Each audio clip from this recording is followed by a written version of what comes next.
Alright guys, welcome back. Let's see what's happening between our borders in county and countries. We're very happy to have you at Chui House today. We are a democratic party. We have very democratic institutions and mechanisms of resolving any disputes. And today we have agreed that that be done democratically and peacefully and openly and transparently. So we will be turning our focus, our full focus, to the by-elections. And we already have the leading candidate for Wamalwa constituency, where I will be proceeding this weekend to start our campaigns for that parliamentary seat. We will also be fielding in Ugunja constituency, where we already have a candidate. Kindly please click the subscribe buttons, then allow the notification buttons to be on.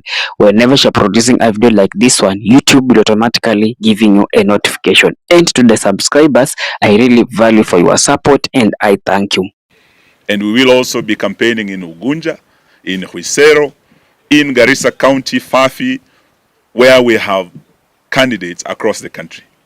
So we want to ask all our members, wherever you may be, musiwe na wasiwasi, chama kiko imara, and you can see all of us here together, na wote tunaelekea kwenye uwanja wa kutafuta viti vya ubunge, viti vya MCA, so that we continue strengthening our party. Lastly, for the Ruto regime, we are very concerned as a party about the issue of auctioning of our strategic national assets. The latest is the Kenya pipeline. We do know that the refinery in Mombasa is already gone. We do know that the port in Mombasa, the port in Lamu, is at an advanced stage. We are also aware that the aborted Adani deals, where they were planning to sell JKA, Ketraco, as well as the Shah deals, there are already efforts to bring back, through the back door, the same fellows. We want them to know that just the way we went to court to challenge them and got Adani out of this country, we will not allow them to bring back Adani through the back door. We'll stay vigilant.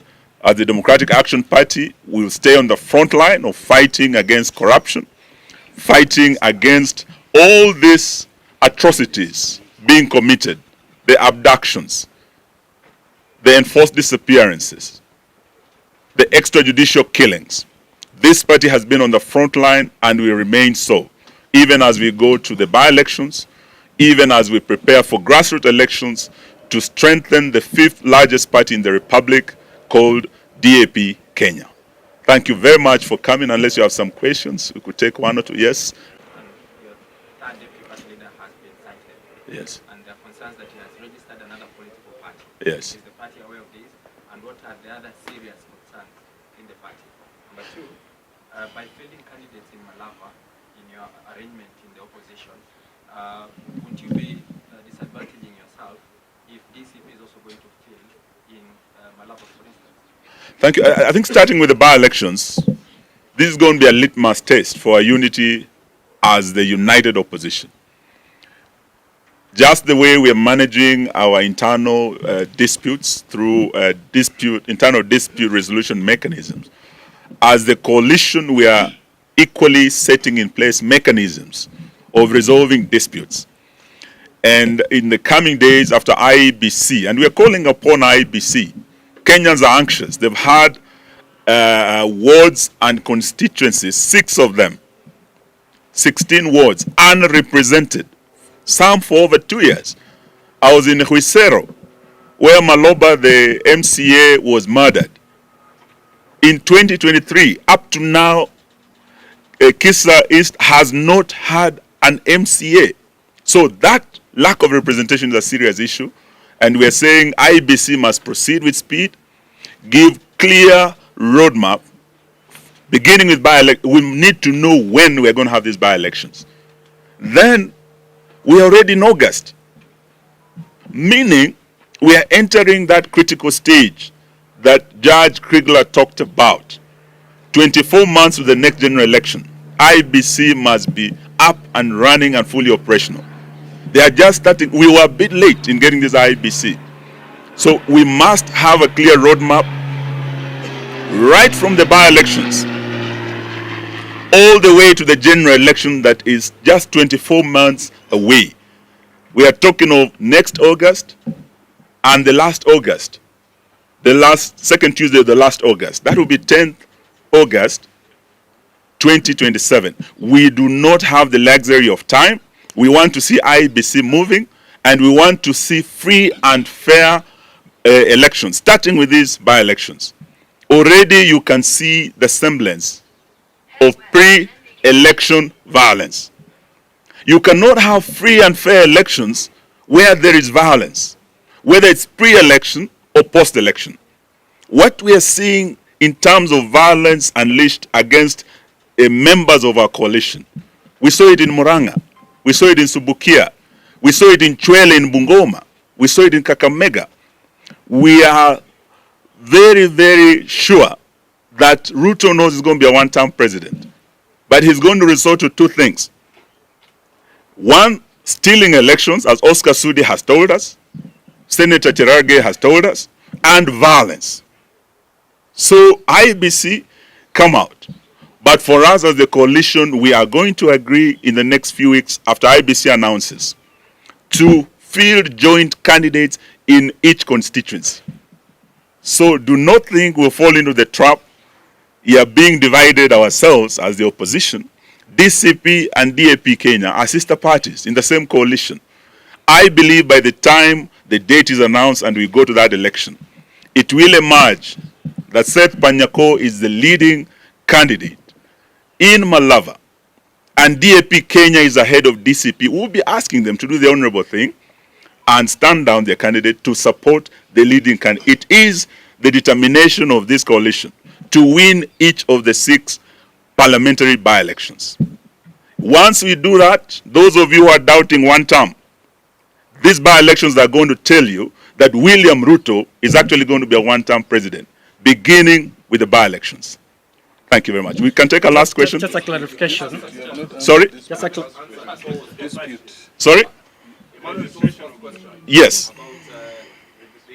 The disputes in the party, I think we had already answered that in our statement, that we have received petitions, including against myself, yours truly, the party leader, Governor Natembeya, my deputy, the chairman here, and others. So we have a mechanism of dispute resolution. So we are telling our members and supporters not to be troubled. We are handling these things, and we will be able to resolve these disputes. Yes? Maybe one question. My name is Teacher Josephine from TV47. Yes. One question to you.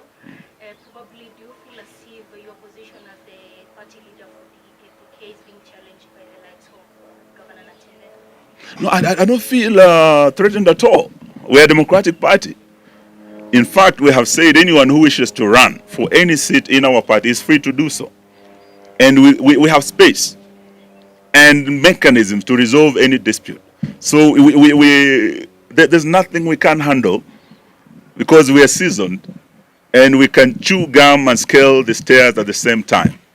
We can do it. So we're not worried at all. Just to clarify, we're Yes. going to have our NEC meeting in the next 2 weeks. Yes. Can you speak to the concerns or reports that the third deputy party leader Yes. has registered another political party? That is one of the petitions that have been brought.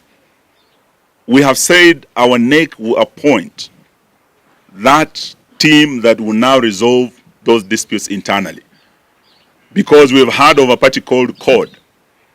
If there is evidence that he has registered that and maybe promoted the ideas of a party other than the party that elected him, the consequences are clear legally.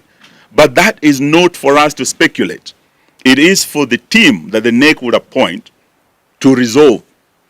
And that will be a quasi-judicial body that anyone mentioned adversely, including myself and the national chair, will have an opportunity to appear before that body and to clear the air, to clear the names, and for us to proceed together. Otherwise, those of you who are celebrating that maybe DAP Kenya might split Mutangoja sana. It's not going to happen. We are a very united party. We'll emerge out of this stronger as not just the fifth largest party in Kenya. One day soon we are going to be the top party in this country, and we'll give this country the 6th president of the republic. Thank you very much for listening to us. One final question, Party Yes. Leader, because we were with you in Trans-Nzoia Yes. when you went to protect the governor, that is George Natembeya, when he was being arrested by EACC. Maybe just inform Kenyans and your party members, Yes. where did it go wrong between you and him? No, we have no problem at all. These are petitions not against me and my deputy. They are petitions from different members. And raised, they must be determined. And they will be done so judiciously. We have very qualified personnel that will form this committee that will be authorized by NEC to now resolve that issue. It's not personal between me and my governor. It's just good to appreciate that this Yes. is a very fair competition within the party. Yes. And we are democratic. And we have said anybody is willing. Yes. We have seen people looking like goons Yes. around this place, Yes. even outside. Yes. We saw some also waiting outside there. Yes. Would you like to comment about it? Not at all. We do not know what happened.